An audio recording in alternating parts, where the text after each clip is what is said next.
In this session, we will have an idea, or we'll just have the discussion regarding the functions. Then we'll try to have the discussion of the graphs of the some especially or commonly using functions. Prior to discuss about the functions, if we see about the functions, then prior to discuss about the functions, I would like to have the discussion of the algebraic expressions first. Thereafter, I will discuss about the functions as well.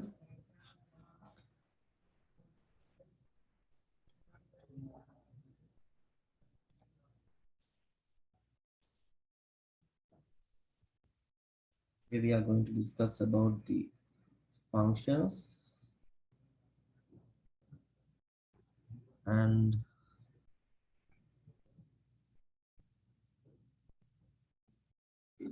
try to discuss about the functions. I would like to discuss about the algebraic expressions first. What we are saying is the algebraic expressions. Here, if you are having the expressions of the form, what we are saying as 2x plus 3, then what we are saying as x minus 5x, x squared minus 5x plus 2, then 2x minus 3y plus 9. Then if we can see, or if you can see this type of expressions, then those are said to be the algebraic expressions. Here you can see that we have used one or more symbols to denote the numbers. It is quite here we are having some coefficients 2 3, or the numeric values are there, and apart from the numeric values there are some unknown terms, so we are saying as them as variables. Therefore we can assign any values or any defined values for these terms, what we are saying as these x, or symbols what we are saying as x, y, and any other symbol. Here if you are having this as 2a plus 3b plus 9c minus 2. Likewise, you may have the algebraic expression. And once you are substituting a value for the algebraic expression, then you can get a solution for the algebraic expression as well. As an example, if you are setting x equals 3 for the algebraic expression 2x plus 3, then if you are setting the value of x equals 3, then we can equate this into, it is 2 times 3 plus 3, altogether we are getting it as 6 plus 3, which equals to 9. Therefore we can evaluate the algebraic expression once we know the value for the variable assigned for the expression. As another example, if I'm setting x equals 1 and y equals 2 in the expression given as 2x plus 3y plus 9, then we can evaluate this algebraic expression by substituting the value of x and substituting the value of y in this given expression. Therefore, we'll get value of x equals 1, then 2 times 1 minus 3 times value of y is 2, then plus 9 is here. Then we'll get 2 minus 6 plus 9, altogether I'm getting the value as 5. Therefore, we can evaluate the algebraic expressions in this form. Now we will move for the functions. First, we need to find out what is meant by a function. Here, if you are considering about the functions, we are saying that a function is a correspondence that associate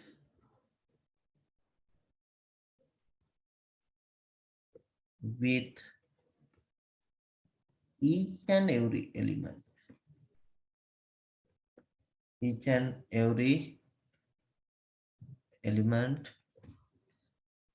of element x of set x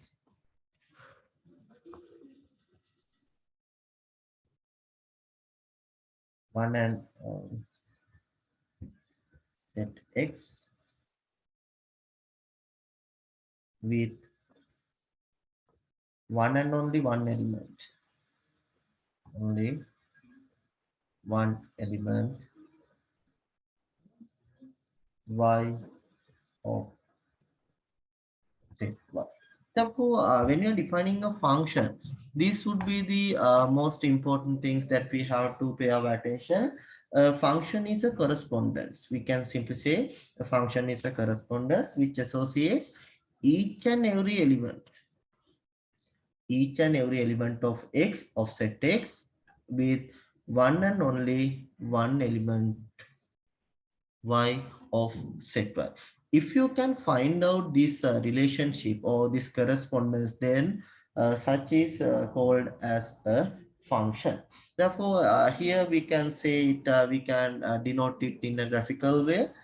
Suppose that if you are having here we will have the values for set x and here we will have the values for set y. Suppose that if you are having, I am taking the values for set x, here I am taking a, b, c and d. Those are the elements in set x, and here I will take the values of y as p, q, r and s. Therefore, then here to be a function, then we can say that a function is a correspondent that associates it each and every element of x. Therefore, for all the elements of x, then they should have whatever a correspondence from y. Therefore, simply we can draw the correspondence in this way. Therefore, we can say that a maps with p, a maps with p, b maps with q, c maps with r, and d maps with yes.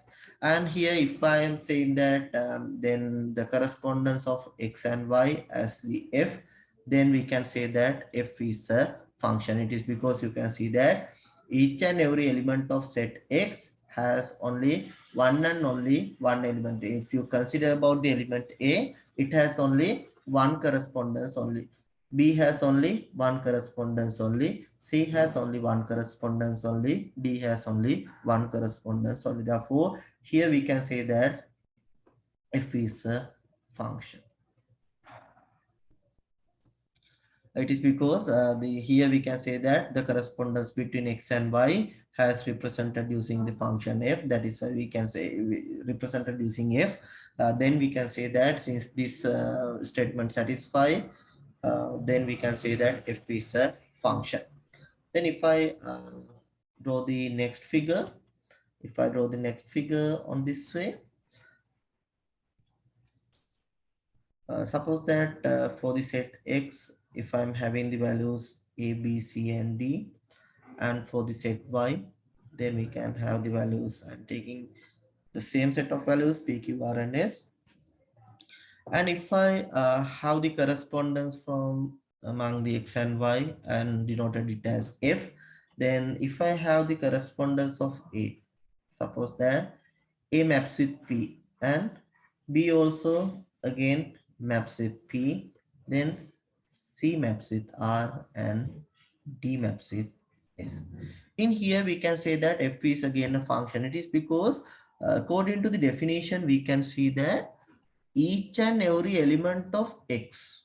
Now you can see that each and every element of x has a correspondence and it has only one and only one element of y. Therefore, we can see that A has a correspondence to P, B has correspondence to P, C has correspondence to R, and D has correspondence to S. Therefore, we can again say that f is a proper function. Therefore, we can say that f is a valid function.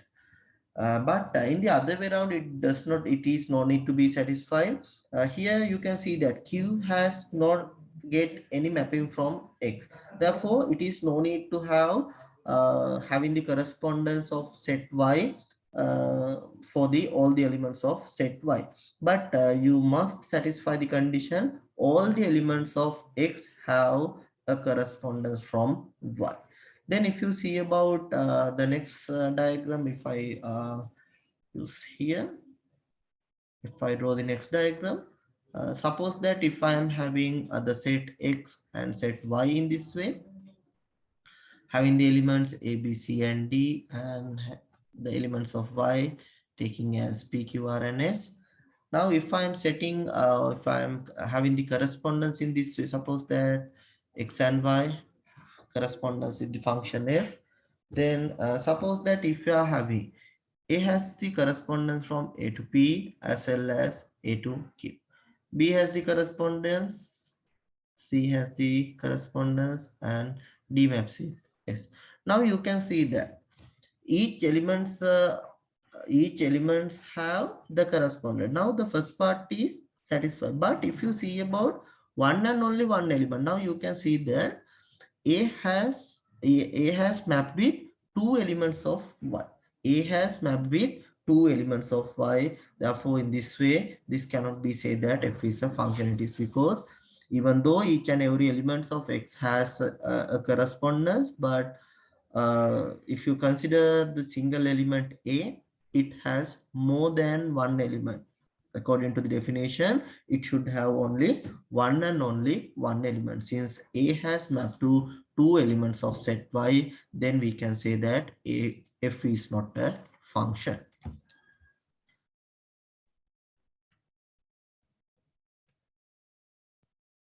And if you see about this instance as well, if you see about this is instance, suppose that if you are having the sets X and Y, having the elements in set X as A, B, C, D, and elements of Y as P, Q, R, and S. If you are having, suppose that if you are having the mapping from X to Y, this correspondence, suppose that if you are having it as A maps with P, B maps with Q, C maps with S. And if you are having the correspondence in this way, now you can see that D has not mapped with any of the values of Y. Therefore, you can see that each and every element of X, yeah, that condition has not been fulfilled. Therefore, we can say that again, F is not a function. Here also we can say that F is not a function. Therefore, this is how we can easily find out the functions based on the definition. Here it says that each and every element of set X maps with one and only one element of Y. In here, the condition satisfied. Every element has a mapping, and if you consider a single element, then it has only one and only one mapping. Here also you can see that we'll just focus on the set X only. Then here you can see that all the elements have a mapping, and if you consider a particular single element, then it has only one mapping. But here each and every element has a mapping, but if you consider a single element, then here the element A has more than one mapping. Therefore, F cannot be identified as a proper function.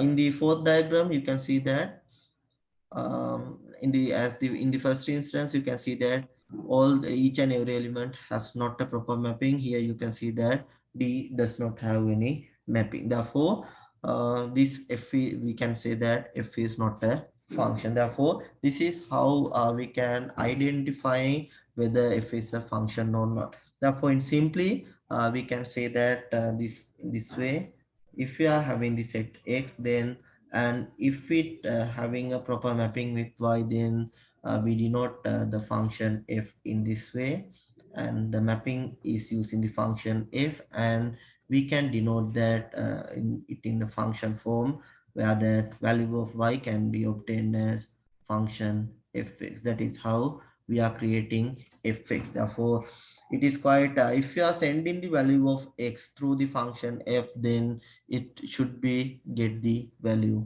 1. Therefore, according to this definition, we can identify whether the particular one is a function or it is not a function. And when we are discussing about the functions based on the set X and set Y, we are having the notations for them as well. Suppose that if you are having the values, or if you are having the elements in this form, suppose that this is your set X, and you may have set Y, and inside this set Y you may have another subset in this way. Suppose that if you are consider the elements A, B, C, and D, and it has only mapping P, Q, R, S. Yeah, I'm having T, V. Likewise, I'm having the elements. Suppose that if you are having the mappings in this way, if you are having the mapping A with P, B with Q, C with R, and D with S. Suppose if you are having the mapping in this way, and suppose you do not have any consideration about the elements T and elements V.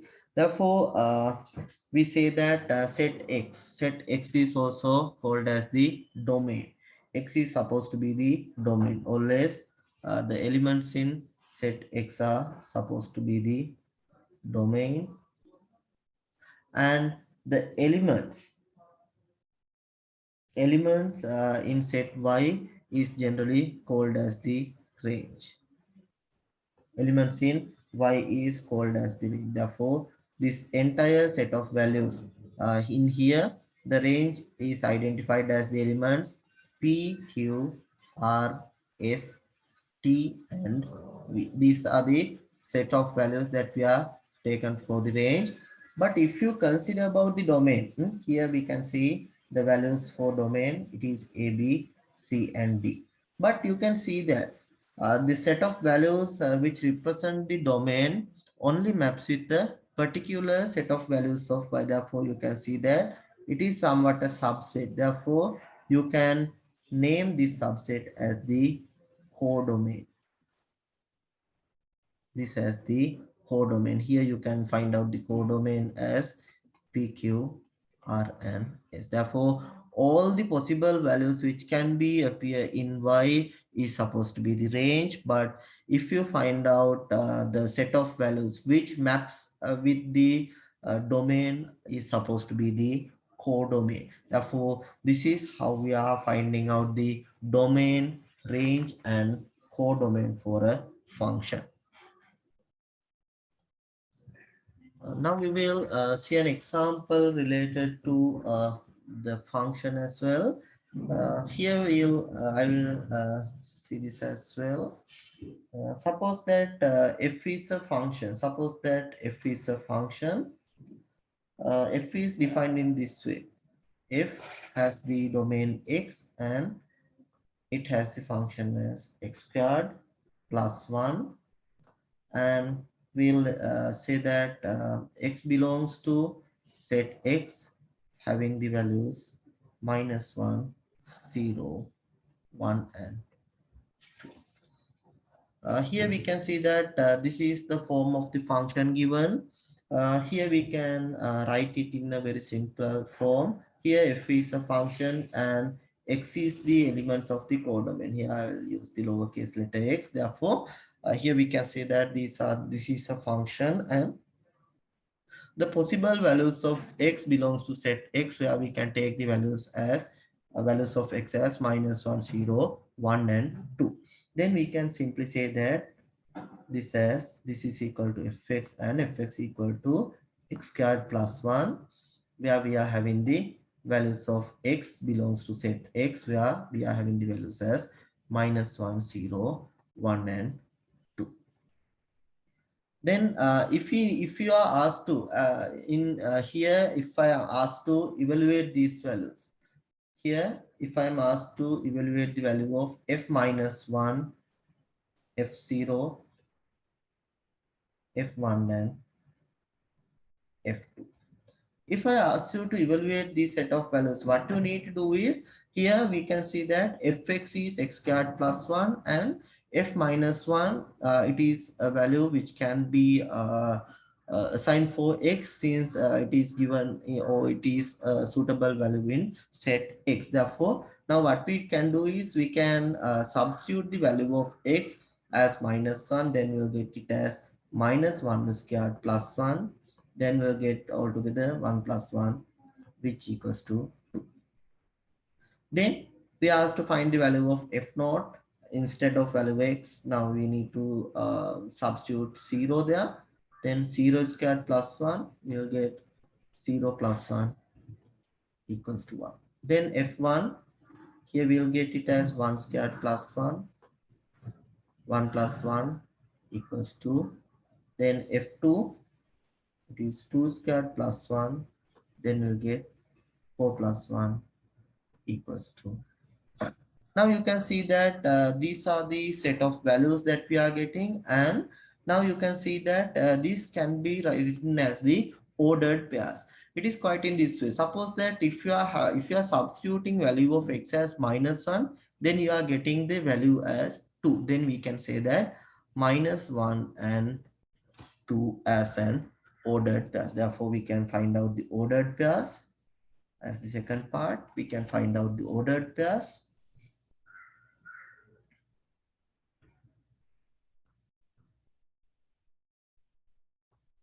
Ordered pairs can be identified. Here we have substituted x equals -1. Then we got the value as 2. Then we can say -1 and 2 is one ordered pair. Then next ordered pair can be written as 0 and 1. Then we can take next set of values. It is 1 and 2. Then we can get next one as 2 and 5. Then if I'm asked you to find out the range, if I'm asked to find out the range of f, range of the function f, then we can find out the range. Here what we have defined was, here we can have the value of set x named as domain. Therefore this is the domain, the set of possible values included for the domain. And for the range, once you are sending this value inside the function f, then you will get the values for y. Then here you can see that these are the only values that we are getting for y or fx. Then it will be the range, and the codomain or the range will be similar for this instance. It is because there is no any additional elements in the set y. It is, since it is not mentioned, then we can say that range of f, we can say the range values are 2, 1, 2 and 5. Here we can say range is 2, 1, 2 and 5. Therefore, when you are writing it as a set, then it is no need to repeat the same thing again and again. Therefore, I can omit one, since there we can see that the number 2 appears for 2 times. Therefore, I can omit one of them. Therefore, I can rearrange the values and rewrite this as range of f as 1, 2 and 5. This is how we are finding out the range. And then as the next part, I will consider about drawing a mapping diagram for this. Here what we have done was, this concept is called as the mapping diagrams. Therefore, if I draw the mapping diagram for this, here I am having the set x. Set x, I am having the values as -1, 0, 1 and 2. These are the values that we can see in this set. It is because it is mentioned -1, 0, 1 and 2. Then we have to write down the values of y. Then values of y can be, or we can say the range. Here we'll get it as 1, 2 and 5. Now if I map with the elements accordingly, -1 maps to -1 maps to 2, then 0 maps to 1, 1 maps to 2 and 2 maps to 5. Now you can see that this is what we are having the mapping for function f. Then we can say that f is a function. We can say that f is a valid function. F is a function. Since we can say that each and every element of x has a mapping, and the next thing is it has only one and only one match. We can see that exactly one match. All the elements have mapping, and if you consider a particular element, it has only, or if you are considering all the elements, then they have only one mapping per each. Then according to the nature of this mapping, then we can identify whether the function is a one-to-one function or it is not a one-to-one function. Therefore, if here if you are having this as the one-to-one function, I'm discussing this separately. If you are having one-to-one function, it's quite in this way. Suppose that if you are having the set of elements of x and set of elements of y. If I am having the elements in this way, and if I having the mapping in this way, suppose that no any two elements of y has mapped with or no any element of y has mapped with any two elements of set x, then we can say that it has a one-to-one function. Therefore, if you can see it in this way, then we can see that a maps with p, b maps with r, c maps with q, and d maps with this. Therefore, we can say that if you are having the mapping in this way, then if it is the mapping of f, then we can say that f is an, or if it's an one-to-one function. To be a one-to-one function, as the first thing, f should be a function, f should be a proper function. After that, we can check whether it is a one-to-one function or not. Here we can see that no any two elements of x map with the single element of y. Here we can see this is an example for having a function which is not an one-to-one function. Here we can see the elements a, b, c, and d. Here if you see about the mappings in this way, suppose that a maps with p, b maps with q, c maps with q, and d maps with s. In this situation, if you are having the function f, the correspondence of x and y having the f, then we can say that f is not an one-to-one function.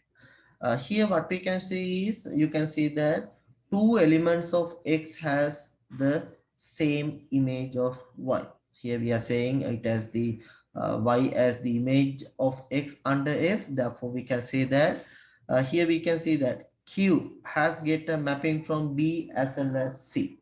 And since we can see that for a particular or for a single element of y, the single element of the range has more than one element from the domain, then this f is not an one-to-one function. Therefore, this is how we are finding out whether the function is a one-to-one function or it is not an one-to-one function. But anyhow, what we need to pay our attention is, prior to finding out whether it is an one-to-one function, first we need to have the confirmation whether the function is a proper function or not. Here we can see that as an if I take this as another example, suppose that if I'm having the elements of x as, or the domain I will take as a, b, c, d, and I'm take the range as y, it is p, q, r, and s.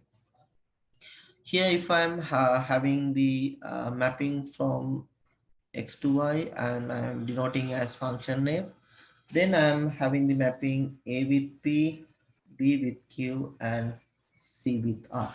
Here if I see about this mapping, now you can see that d is not having any mapping. Here there are remaining elements of the domain x. Therefore, we can say that f is not a function. F is not a function. It is because there are some unmapped values in the domain. Even though the remaining elements has mapped with only one element, and uh, here we can see only for, if you are considering each element of y, there is only one mapping from x. Therefore, we can say that even though we can see that it is not an one-to-one function, it is because there are some remaining elements in the domain X.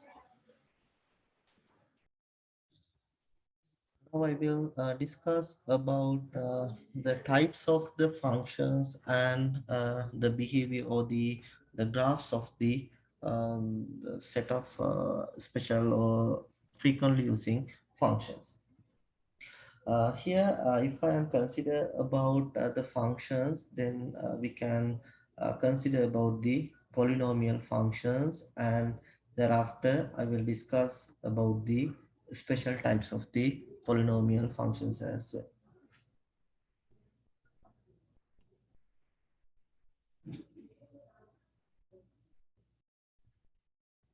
Polynomial functions. If you can see about the function in the form fx, where fx equals to an x to the power n plus an minus 1 x to the power n minus 1 plus an minus 2 x to the power n minus 2. Likewise, if you are having the function as a1x plus a naught, where we can have the value set x belongs to set of real numbers. Then here we can see this type of function, then we'll say such function as a polynomial function. And here we can see that if you are considering a particular here if you are taking a particular part in this way, here we can say this single as a term. This is what we are saying as a term. Here this will be another term that we are having. Therefore here what they have done was they have connected the terms using a plus or minus sign. Therefore this is said to be the term. And here since n is the highest order that we can see, or the highest power that we can see inside the polynomial function, then this is said to be a leading term. Since n is the highest order term that you can see, then this is supposed to be the leading term. And then we are saying that this polynomial fx has degree n. Since we can see the highest order as n, then we can say that f is a,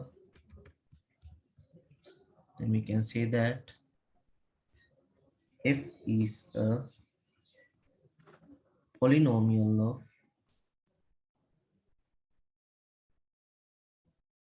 degree n. We can say it is a polynomial of degree n, since f is a since you can see that the highest order term as the value n.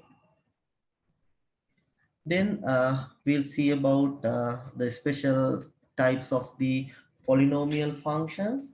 If you consider about the special types of polynomial functions, I will start it from constant function.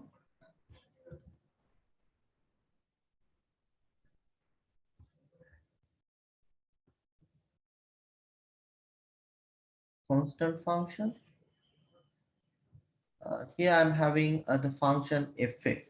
Function fx with the form of fx equals c, where c is a constant. Where c is a constant, then we can say this as a constant function. It is because here you can see that in the polynomial, this is also a special case of polynomial function. It is because there is no any varying term, and there is only the constant a naught. Here instead of a naught I have used the term c. Since c is a constant, then we can say fx equals c is a constant function. And if you graph the constant function, you will get the graph for a constant function in this form. Now if you are having the graph in this way, suppose that the xy coordinate plane in this way, here we'll have the x axis, and here instead of y we'll name it as fx.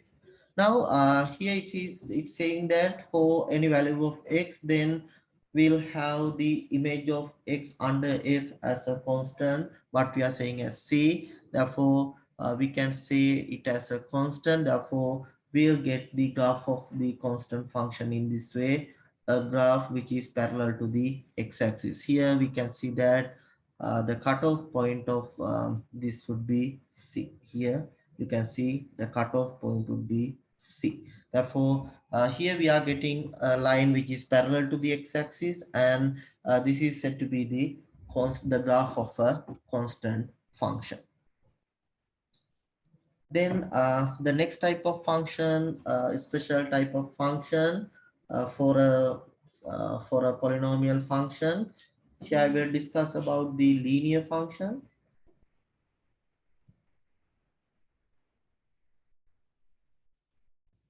Linear function. In the linear function, we will get it as in the form of fx equals ax plus b. Here we can see that the order of x is 1, then highest order term is, or it is the polynomial of degree 1. Since it is a polynomial of degree 1, then we can say it as a linear function. Therefore, if you are getting a linear function, then you will get it as a straight line linear function. In the word itself, it is saying it as a linear in the sense it is quite given as a line. Therefore, we can say the linear function. In this way, you can have it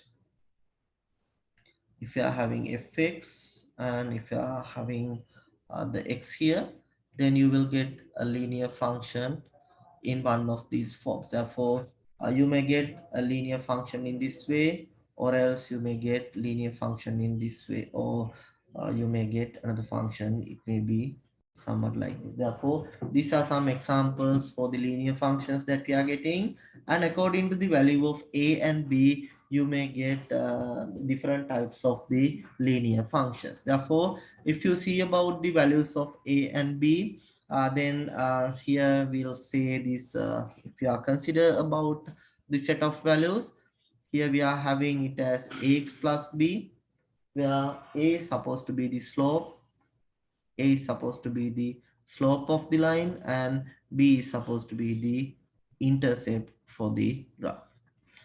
B is the intercept and A is the slope of the line. Therefore, according to the values of A and B, then we will get different types of graphs. Then if you see about them as well, suppose that if you are getting A is a positive value and B is a positive value. This is the first case I am considering. A is a positive value and B is a positive value. Then you may get a graph in this way.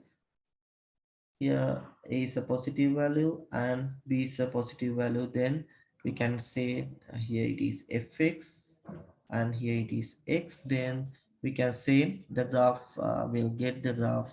It is a straight line having the slope in this direction, and then we'll get it in this way. Now you can see the cutoff point at, of the y axis is mentioned here.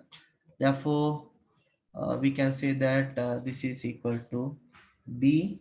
Now you can see that b is a positive value. You can see that on this axis we can get the value for b, and b is a positive value.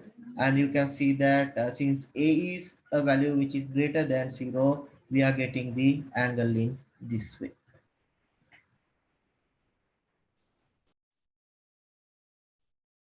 Now we will see about the graph, what will happen if you are having A is greater than 0 still, but B is having a value less than 0. Here, if you see about this graph, A is greater than 0 and B is less than 0, then you will get the graph in this way. Here we can see the fx and x is here, and now we can see that a greater than 0, a greater than 0 in the sense we can see that the slope is in this direction. Therefore, but the value of b is less than 0 in the sense it should cut the y-axis at the point which is having a value less than 0. Therefore, we can say this cutoff point as b. Now you can see that value of b less than 0. And then the third one, it is a greater than 0, but the value of b equals to 0. If you see about this point, a greater than 0 and b equals to 0, then we can see it in this way. Here we are having this as fx, and here we are having x, and now we can see a greater than 0. In the sense we can see it is in the same direction, but value of b equals 0. In the sense we can see it exactly goes to the point 0, 0. That's why we are getting the value of b equals 0, since it cuts the x-axis at the point with the value 0.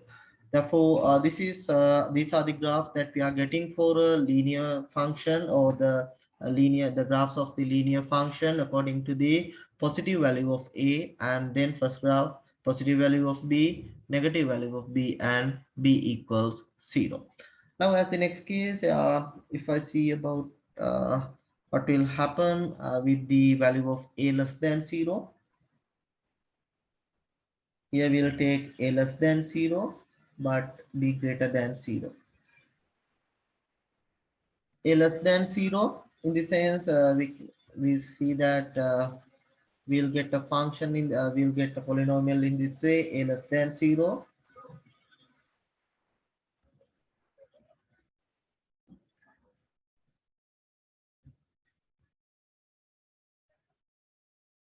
and b is still a positive value. Therefore we can say a less than 0, in the sense we will get a value, we'll get the graph in the other way around. Here it is in a decreasing way. A is less than 0, then we can say that the cutoff value is b. Since b is a positive value, we can get the value at this point. Then for the next one, then it is the fifth one, a less than 0, and the value of b also less than 0. A less than 0 and b less than 0. Here we can say it is in this way.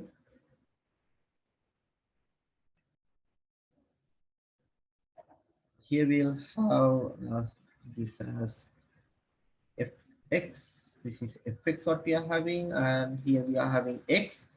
Then we'll get the value for we'll get the graph as a less than 0 and b less than 0. Then the slope will be in this direction, and it cuts the y-axis at the point b. Therefore we can find out, we can say that this is the cutoff point. Therefore here we'll get the value b. And as the next type we are getting, uh, here we'll get a less than 0 but b equals 0. Here what we get is a graph which goes through the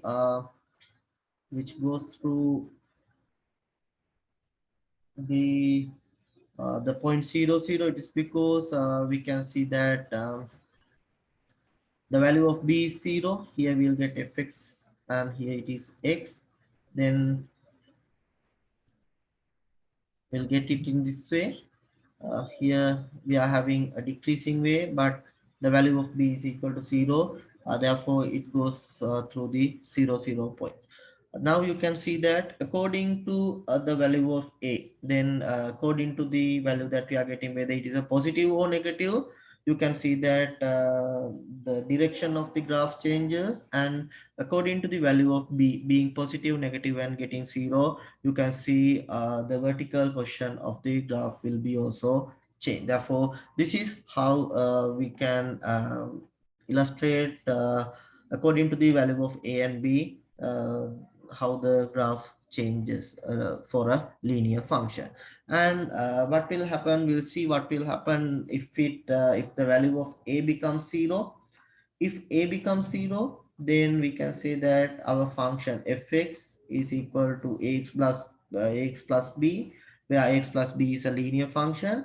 And if the value of a becomes 0, then fx will become 0 times x plus b plus b, which tends to fx equals b, which is supposed to be a constant function. Therefore if the value of a becomes 0, then we'll say this as a constant function.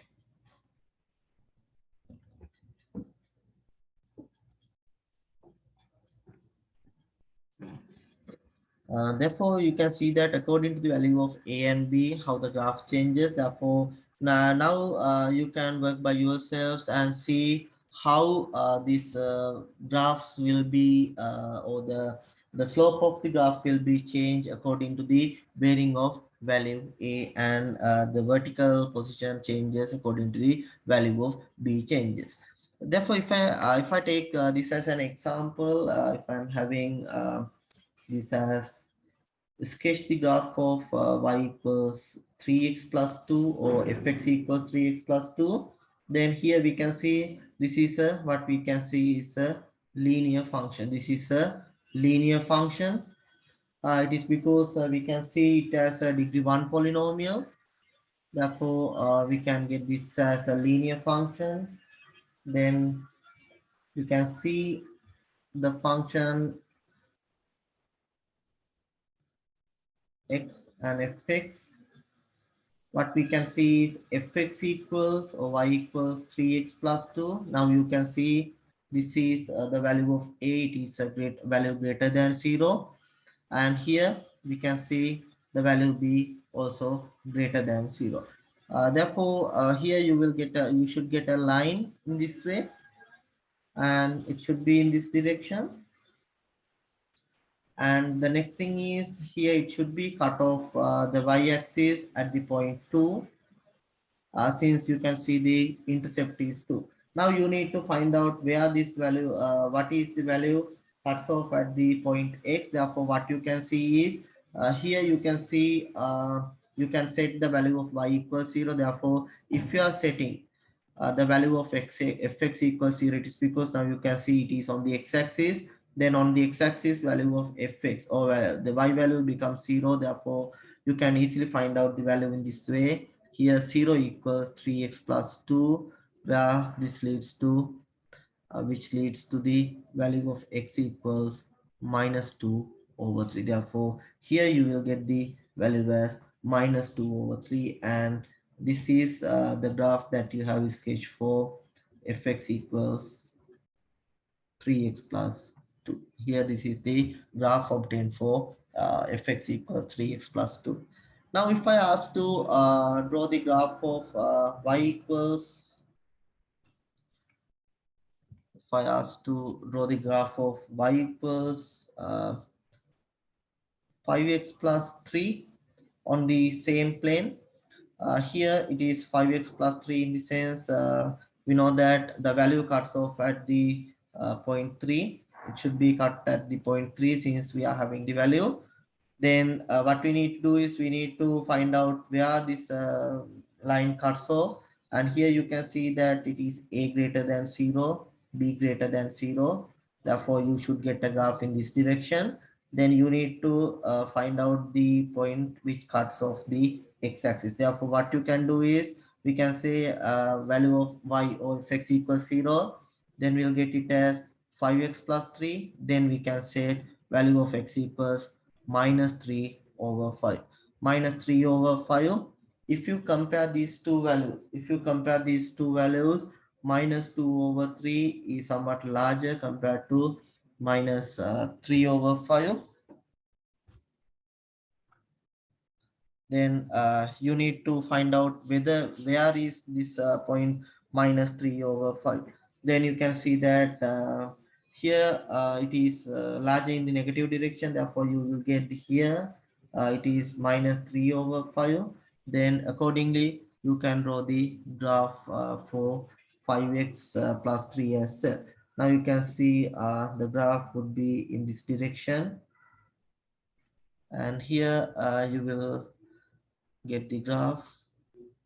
Here you can see this is the graph that we are getting for fx equals 5x plus 3. Therefore, without substituting the points, this is how you can sketch the graphs of a linear function.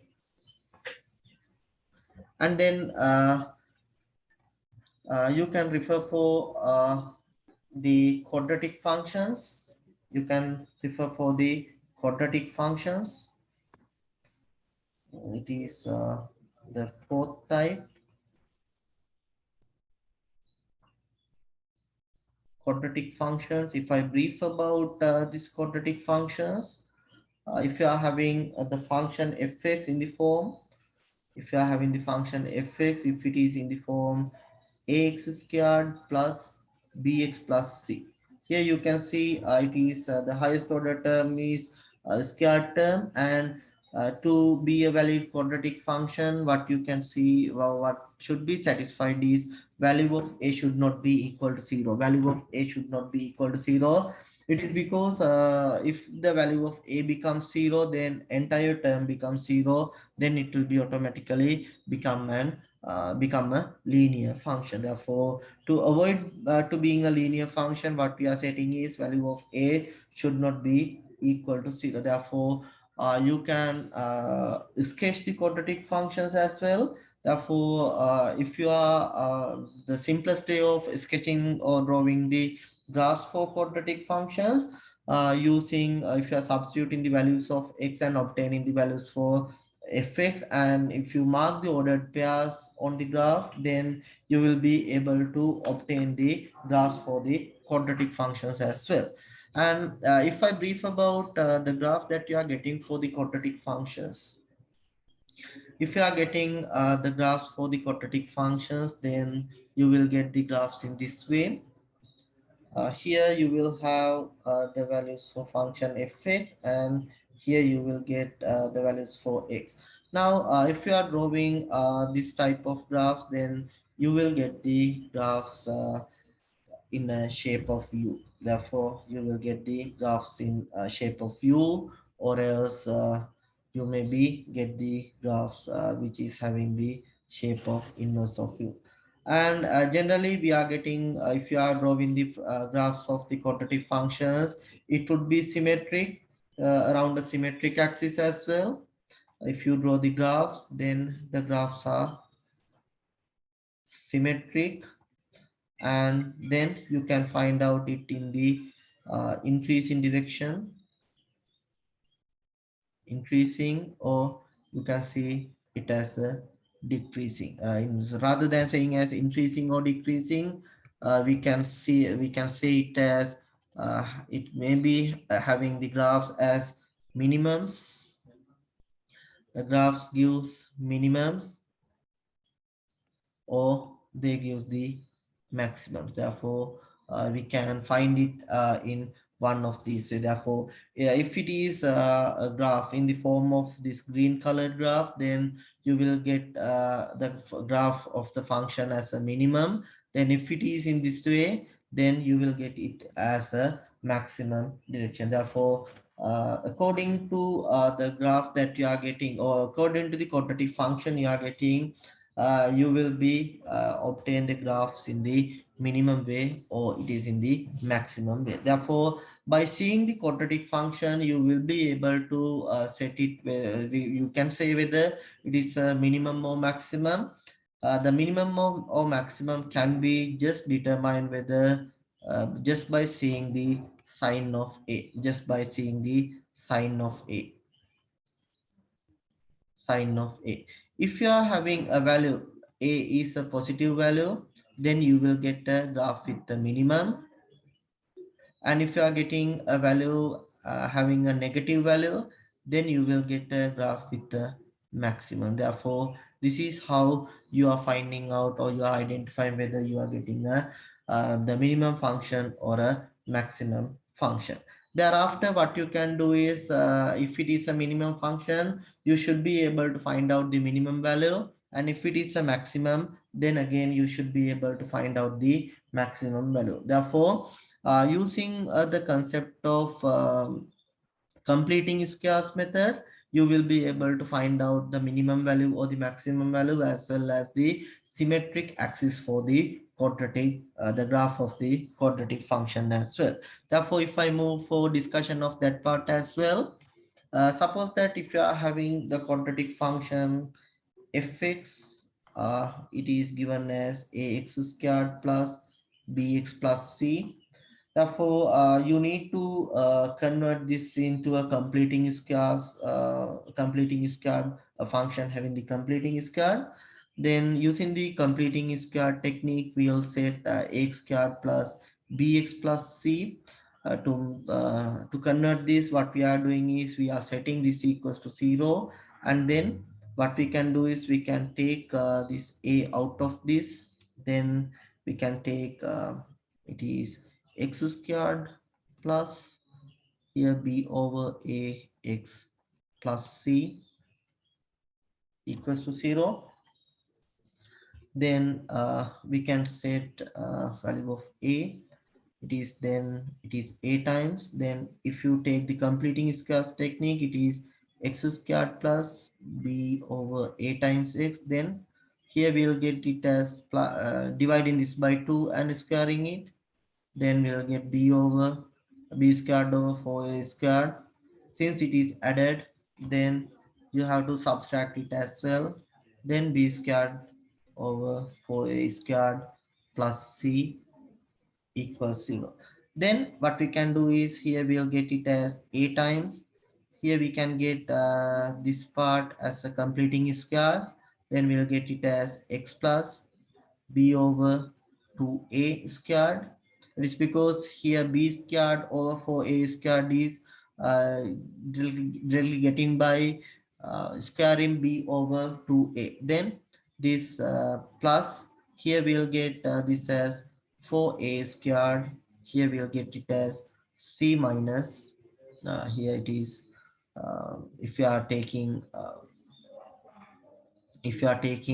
the what we are saying as the common denominator, here we'll get it as 4a squared c minus b squared will be considered equals to 0. Therefore we'll get this fx equals to, then we can say that fx equals to, here we'll say it is a times, then we'll get it as x plus b over 2a squared plus, here we will get this as, again we can divide this into two parts, here we can take a times x plus b over 2a squared, then plus a times this quantity 4a squared c minus b squared over 4a squared.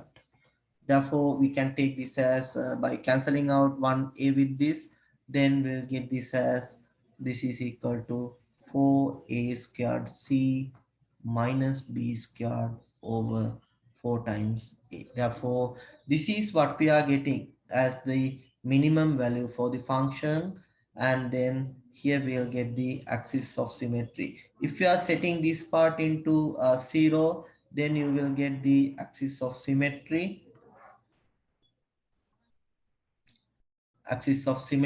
and here you will get the minimum or the maximum value. Therefore using the concept of completing squares method, then you will be able to find out the minimum value or the maximum value for a particular function. Therefore you can try to be much more familiarized with this concept using the numeric values. Therefore, as an example, if you are taking instead of a, b, and c, if you are having the values as, suppose that if it is fx equals here it is 2x squared plus 4x plus 3. Here if you need to draw this graph, then the simplest way that you can do is just by substituting the values, but here without substituting the values, we are just trying to sketch it. Therefore now what you can do is you using the completing squares method. Therefore you have to use the method which I have explained at this point, and then you can find out the axis of symmetry and finding out the minimum and maximum, and based on the value of a you can simply say whether it is a minimum or a maximum. Now you can see that here you can see the value of a is a positive value, therefore definitely you should get a graph with the minimum since a is a positive value. Therefore that is how we are finding out the minimum or the axis of symmetry, and thereafter minimum and the maximum. Therefore an example, if I explain this as well, here what we can do is fx equals 2x squared plus 4x plus 3. First I am taking 2 out of this, then I'm getting this as x squared. Here we'll get 2x, then plus I'm keeping it aside plus 3 over 2. Then what I'm going to do is I need to make it as a complete square. Therefore what I need to do is here I have to divide this coefficient of x by 2 and then square it. 2 divided by 2 1, 1 squared, you will get it as 1. Then here you will get, since you add 1, then you have to subtract 1, then you can get it as 2. For this part you can get it as x plus 1 squared. Then for this part you will get it as here it is just 1 over 2. Now you can simply draw the graph. Here it is simply find out the axis of symmetry. Here it is 2 times x plus 1 squared plus here you can see the minimum value, it is 2 times half, the value is 1. Therefore here we can set if you are setting x plus 1 equals 0, you will get x equals minus 1. It is the axis of symmetry.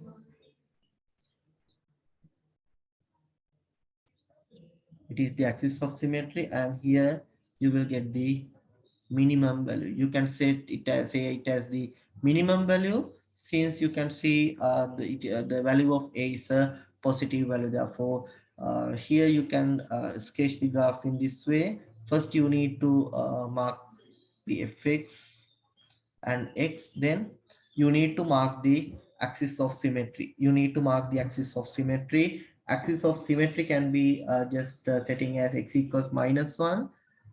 Then we can if I draw it using the dashes, then I'm having x equals minus 1 in this way. X equals minus 1, here we can say it is minus 1. Now in this axis of symmetry, the maximum or the minimum value should be lies on, but you know that the minimum value is plus 1. Therefore if it is the minimum value, then you can see it as the minimum value. Here you will have, if I draw it in this way, use another color to draw it, then I will have this as the minimum value. I just need to mark it, that's why I used it another color. Therefore this would be the point that I'm getting the minimum value.